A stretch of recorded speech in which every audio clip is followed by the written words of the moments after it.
Anak kita, ikaw si Arlene. Yan ang totoo mong pangalan. Dinig niyang sigaw nito sa kanya. No! Malakas na tili niya. Napabalikwas siya nang magising at ma-realize sa panaginip lamang ang lahat. Tumutulo ang kanyang luha sa hindi niya malamang kadahilanan. Hanggang ngayon misteryoso sa kanyang babaeng yun. Bakit pa lately paulit-ulit na lamang itong napapanaginipan niya? Ano bang kaugnayan sa kanya ng babaeng yun? Bumangon siya para sana kumuha ng tubig. Nang maabutan niya sa kusina si Lucas, umiinom ng whiskey at waring problemado ang mukha nito. Lucas, bahagya siyang pumiyok. Nang pag-angat nito ng mukha, magkasalubong ang kanilang mga mata. Muli na namang nag-init ang kanyang buong katawan. Ano bang ginagawa ng lalaking ito sa kanyang pagkababae? Bakit tinitignan pa lamang siya nito? Parang na siyang kinikiliti na waring nanunood sa kanyang bawat kalamnan. Sara, halos paanas lamang nasambit nito sa pangalan ng yumao nitong asawa. Sunod-sunod na pumatak ang mga luha nito, saka tumayo't lumapit sa kanya. Pwede bang maging si Sara ka kahit ngayong gabi lang? Nakikiusap ito. Lucas, hindi niya alam kung anong kanyang isasagot. Napatingin siya sa bote ng whiskey na halos maubos na nito ang laman. Siniil nito ng halik ang mga labi niya. Napapikit siya sa nakakaliyo, nakakabaliw na pakiramdam na idinudulot ng mga halik na yun sa kanya. Nalalasing siya sa amoy ng whiskey sa bibig nito, pero nagugustuhan niya iyon. Mas lalo na nang maramdaman niyang gumagapang ang kamay nito sa kanyang likuran. Wala siyang pagtutol sa nararamdaman niya. Nagpaubaya lamang siya na gulugarin nito ang bawat parte ng kanyang katawan kahit na alam niyang lango ito ng sandaling iyon. Tuluyan na niyang nakalimutan ang kanyang totoong pagkatao. Ng mga sandaling iyon, ginampanan niya ang pangangailangang hinihingi nito sa kanya. Siya ngayon si Sara at narito siya para paligayahin ng lalaking ito and vice versa. Ni hindi siya tumanggi nang buhatin siya nito patungo sa kwarto nito. Sa katunayan, basang-basa na ang suot niyang panty, habang nangangatal ang buong katawan sa sunod-sunod itong gagawin. Kahit na kailan, hindi siya hinalikan ni Leon ng ganito. Sa kauna-unahang pagkakataon, naramdaman niyang mahalikan ng buong pananabik. Unlike sa mga halik ni Leon, na waring may halong pandidiri at halatang napipilitan lang. Pagkababa sa kanya ni Lucas sa kama, muli siya nitong hinalikan sa mga labi. Pagkatapos ay unti-unti yung gumapang patungo sa kanyang leeg. Hindi alam ni Savannah kung bakit gusto niyang paligayahin ng mga sandaling yun si Lucas. Marahil ay dahil gusto lamang niyang suklian ang ginawa sa kanya nito. Or dahil gusto lang talaga niya, no more, no less. At hindi na kailangan pang hanapan ng kung ano pang dahilan. Pumababaw siya rito. Sabay nilang narating ang sukdulan. Humihingal ito nang humiwalay sa kanya at tahimik na ibinagsak ang katawan sa may tabi niya. Kapwa sila tahimik pagkatapos. Nang akmang tatayo na ito paalis ang kama, mabilis niyang hinilang bewang nito. Please, spend the night with me. Aniya. Wala naman siyang narinig na patanggi mula rito. Tahimik itong tumabi sa kanya. Hinayaan na lamang siyang yakapin niya ito na mahigpit. Sara, I love you. Aniya rito, saka ipinikit ang kanyang mga mata. Hindi alam ni Savannah kung anong mararamdaman niya nang bigkasin ni Lucas ang pangalan ng asawa, habang niyayakap siya nito ng ubod ng higpit. May pait sa mga labing napangiti siya. Oo nga pala, inangkin siya nito ang nasa isip nito'y si Sara, hindi si Savannah. At siya naman ay buong pusong nagpaubaya at binigay ang sarili dito sa katauhan ni Sara. And yet kanina nakikipagtalik siya dito, malinaw na malinaw sa kanyang isipan kung sino siya. Kahit paulit-ulit niyang sinasabi sa kanyang isipan na siya si Sara habang binibigay ang sarili dito. Alam niyang binibigay niya ang kanyang katawan bilang si Savannah. Napatitig siya kay Lucas. Pakiramdam niya nasa dulo siya ng isang mahabang kahoy at kaunting-kaunti na lamang malapit nang bumigay ang kahoy na yon. Malapit na siyang mahulog. Am I falling for you? Tanong ng utak niya habang titig na titig dito. Hinaplos niyang dahan-dahan ang mukha nito. Nagmulat ito ng mga mata at tumingin sa kanya. Sara, sambit nito, saka muling ipinikit ang mga mata at tuluyan ang nakatulog. Bigla siyang sininok, kasabay na matinding takot na pumuno sa kanyang dibdib. Madaling araw na nang magising si Savannah. Pagbaling ng ulo niya, nakita niya si Lucas. Bahagyang naghihilik pa ito habang nakapiling ang ulo sa kanya. Dahan-dahan niyang inalis ang kamay nitong nakayakap sa kanya saka nagmamadaling dinampot ang kanyang mga damit sa sahig at lumabas na ng kwarto. Gusto niyang murahin ang kanyang sarili nang ma-realize kung ano na naman ang pinasok niya. Hinayaan niyang ibigay ang kanyang sarili kay Lucas na alam naman niyang nangungulila sa pagmamahal ng yumao nitong asawa. Ano bang palagay niya sa kanyang sarili, isang substitute na nawawalang asawa? Ang tanga-tanga mo talaga, Savannah. Gusto na niyang iuntog ang sarili sa pader. Kaagad siya nag-shower, kinuskus ng mabuti ang buong katawan. Nagkataong pareho silang nangungulila kagabi, kaya bumigay siya sa pang-aakit nito. Yun lamang naman ang dahilan. Huwag na huwag kang mai-inlove sa lalaking yun, Savannah. Or else, panibagong sakit ng puso na naman ang mararamdaman mo. Tama, babae lang ako, at may mga pangangailangan rin kagaya ni Lucas. At pareho na naman kaming mature, kaya okay lang ang nangyari sa amin kagabi. Aniya sa kanyang sarili, habang nanunumbalik ang mapupusok nilang mga sandali ng lalaking iyon kagabi. Napakagatlabi siya nang maramdaman muli ang pag-iinit ng buong katawan habang iniisip si Lucas. Hindi naman niya masisisi ang sarili. Napakagwapo naman talaga nito at napakasarap pang humalik. Kahit naman sinong babae, tiyak na bibigay rin kapag inangkin ang mga labing iyon ni Lucas. Pakiramdam niya, may nagawa siyang isang napakalaking kasalanan. Tumayo na siya at nagmamadaling naligo. Kinuskus niya mabuti ang katawan dahil pakiramdam niya ang dumi-dumi niya. Nagkasala siya dahil binigay niya kanyang sarili sa lalaking hindi naman niya asawa. Nakakaramdam rin kaya si Leon ng guilt sa tuwing pinagtataksilan siya nito? Alam naman niya ang sagot. Bakit kailangan tanungin pa niya kanyang sarili? Pinagtangkaan na nga siya nitong patayin at ni hindi man lamang niya ito nakitaan ng pagsisisi sa ginawa. Makaramdam pa kaya ito ng guilt sa tuwing pinagtataksilan siya nito? Binanlawan na niya mabuti ang katawan. Hindi na kami mag-asawa na Leon ngayon. Matagal na akong patay para sa kanya. So technically, malaya na ako. Kaya hindi ako nagkasala. Paalala niya sa kanyang sarili. Saka pinatuyo na ng malinis na towel ang kanyang buong katawan. Paglabas niya ng kwarto, inabutan niya si Lucas na naghahanda ng almusal. At tulad niya, halatang bagong paligo na rin ito. Ewan pero nakaramdam siya ng tensyon sa pagitan nilang dalawa. Kaya hindi niya malaman kung saan ibabaling ang kanyang paningin. Lalo na't naiisip niyang lasing na lasing ito kagabi. At hiniling nitong magpanggap siyang asawa nito habang nagtatalik sila. At siya naman si Baliw, nagpaubaya sa kung anumang trip nito. Habang naiisip niya ngayon ang nangyari, naawa siya sa kanyang sarili. Hindi na siya dapat mangarap pa na may tatanggap sa kanyang isang lalaki bilang si Savannah. Paano nga ba may isang lalaki magpapantasyo sa isang napakapangit na si Savannah?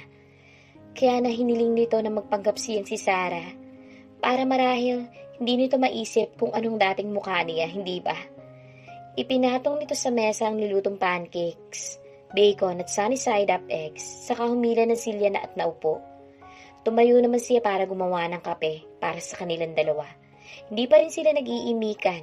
Alam niyang gaya niya, nakikiramdam rin lang ito sa kanya. Nang ipatong niya sa mesa nito ang kape para dito, ay iniangat nito ang muka at tinignan siya na matiim. About last night, I'm sorry. I was not in the right frame of mind. Panimula nito, ngunit bago pa nito matapos ang sasabihin, umiwas na siya ng tingin dito. Humila sila ng silya na upo sa kakumuha ng pancake. Lucas, kung ano man na nangyari sa atin kagabi, wala kang dapat ihingi ng sorry, okay? Hindi mo ako pinilit, sabi niya rito. Kaya pwede ba kalimutan na lang natin ang nangyari kagabi? Total, pareho tayo nasa right age na. Hindi mo na kailangan magpaliwanag pa, giit niya rito. Natahimik na ito. Ang totoo parang mas lalong bumaba ang tingin niya sa kanyang sarili dahil lumalabas na parang pinagsisisihan nito ang nangyari sa kanila kagabi. Marahil isasabihin nitong, Savannah, ngayong narealize kong hindi ko si Sarah, nasusuka ako na maisip na nakipagtalik ako sa'yo. Parang tinutusok ng matalas na punyal ang dibdib niya habang naiisip kung ano ang tumatakbo sa utak ni Lucas ngayon. Parang papatak na naman ang luha sa kanyang mga mata kaya nagmamadali niyang tinapos ang pagkain ng almusal. Hinugasan lang niya ang kanyang pinagkainan saka mabilis na pumasok sa loob ng kanyang kwarto. Ewan kung bakit naiiyak siya habang naiisip ang mga masasakit na salitang sasabihin sana ni Lucas sa kanya kanina. Napasimangot naman si Lucas ng paglabas ni Savannah. Mapansing medyo labas pa ang cleavage nito at ang iksi ng palda nito Halos umabot na sa suot nitong panty. Makikipag-date ka kay Leon sa ganyang very revealing na outfit, ha? Hindi niya naitago ang pagkadismaya sa kanyang boses habang sinisipat ang napaka-sexy nitong kasuotan. Ikaw na rin na may sabi sa akin, di ba? Naakitin ko siya. Anyway, nakita na naman niya ang lahat sa akin, so what's the point? Kibit balikat na sagot nito. Akmang lalabas na ito ng bahay nang mabilis niya itong pigilan sa braso. Magpalit ka. May authority na sabi nito. Magpalit ka! Ulit nito sa kanya. Sinabi kong paibigin mo siya, pero hindi ko sinabing magpaka-cheap ka. Nakaismig na sabi niya rito. Paano ito naging cheap? 5,000 pesos ang bili ko online sa dress na to. Protesta nito sa kanya. Kaya pala mukhang cheap. Go back to your room and change. Utos niya rito. Nagdadabog na bumalik sa kwarto nito ang babae. Naiiling siya habang sinusundan nito ng tingin. Actually, hindi naman ito mukhang cheap sa bihis nito. Ang totoo, napaka-class nga at napakaganda nitong tignan sa suot nito ngayon. At natitiyak niyang mahuhumaling ang sino man kapag nasilayan ang kagandahang yun ni Savannah. Kaya ba naiinis kang lalabas ito ngayon kasama si Leon? Parang may maliit na boses siyang narinig sa dibdib niya. Ngunit kaagad niya yung ipiniksi sa kanyang isipan. Concern lang siya rito dahil knowing kung gaano kamanyak ang asawa nito. Tiyak na hindi nito paliligtasin ang mapanuksong kagandahan ni Savannah. How about you? Huwag kang magmalinis, Lucas. Hindi ba't pinagsamantalahan mo rin naman ang karupukang ngayon ni Savannah? Pinoprotektahan mo ka mo siya? Ha? Huwag kang ipokrito. Hindi ba't kagaya ni Leon? Ginamit mo rin lang naman siya para sa iyong misyon. Horse, nakipag-sex ka pa sa kanya kung kailan alam mong malungkot na malungkot siya. Huminga siya ng malalim at muling naisip ang misyon na ipinapagawa sa kanya ng kanyang ama. Nagmamaktol si Savannah habang nagpapalit ng damit. Nakatatlong bihis na siya at palagi na lang disapprove si Lucas sa ayos niya. Kumuha siya ng bestida na hanggang tuhod at tiniyak niyang hindi nakikita ang kanyang dibdib. Kulay pula iyon na short sleeve. Sexy pa rin siyang tignan kahit walang kahit na anong nakikita sa kanya.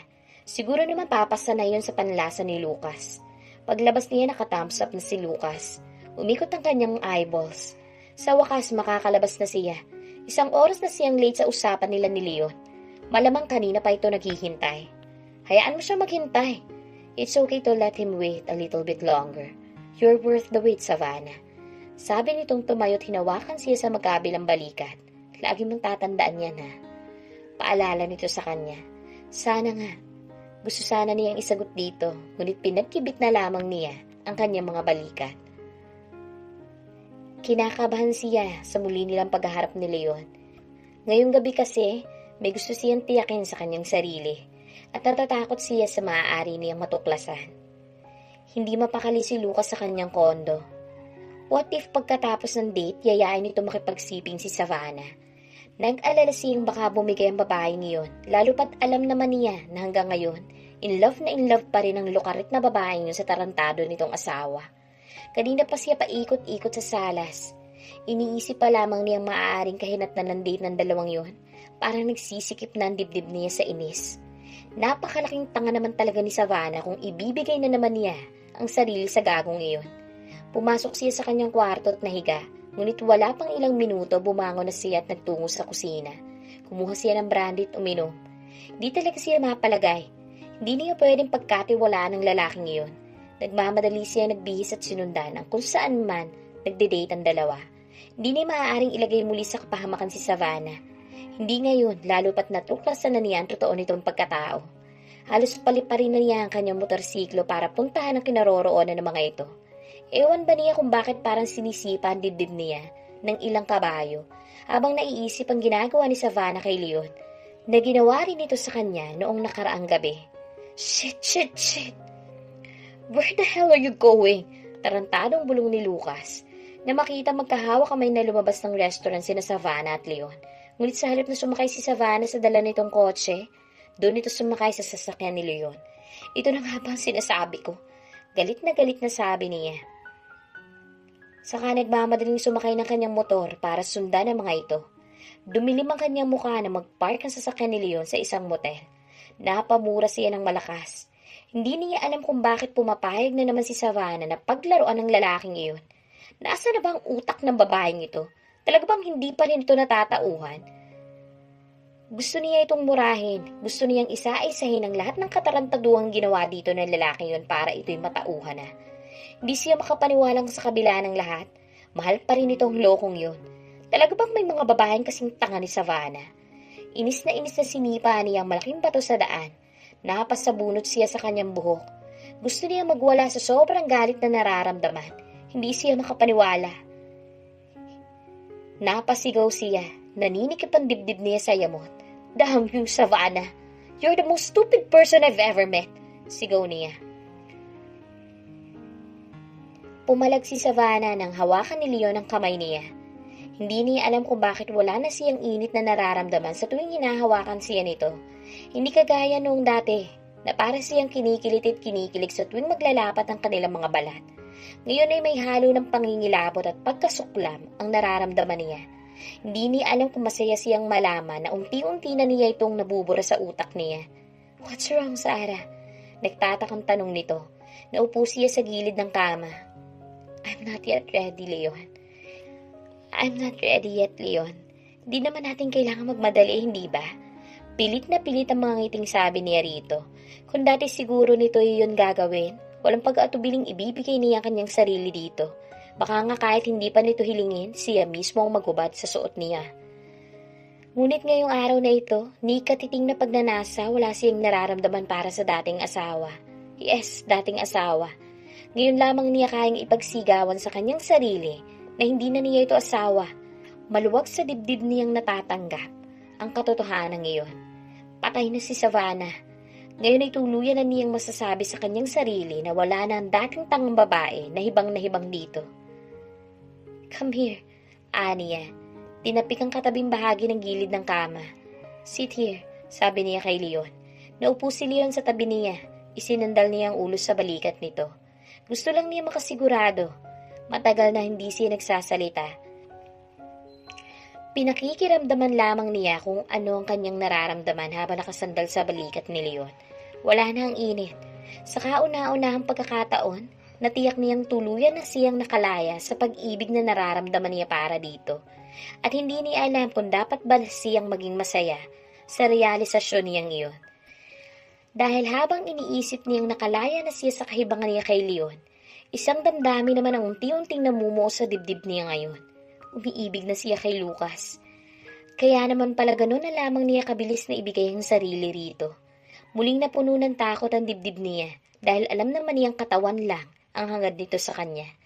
Isa lamang siyang impostor, hinulma sa mukha ng yumao nitong asawa. Dispensable. Anumang oras pwede nitong palitan. He created me, at maaari pa itong gumawa ng maraming kagaya ni Sarah kung gugustuhin ito. Hindi siya espesyal. Hindi niya namamalayan na tumutulo na pala ang kanyang mga luha. Akmang hahawakan siya ni Leon, ngunit mabilis siyang pumalag, saka nagmamadaling naglakad palabas ng kwarto. What's wrong, Sarah? Nagtatakang tanong nito habang sinusundan siya. I'm sorry, Leon. Hindi pa pala ako ready. Pagdadahilan niya rito. Tinangka siya nitong hawakan, ngunit mabilis siyang umatras, saka tumakbo paalis.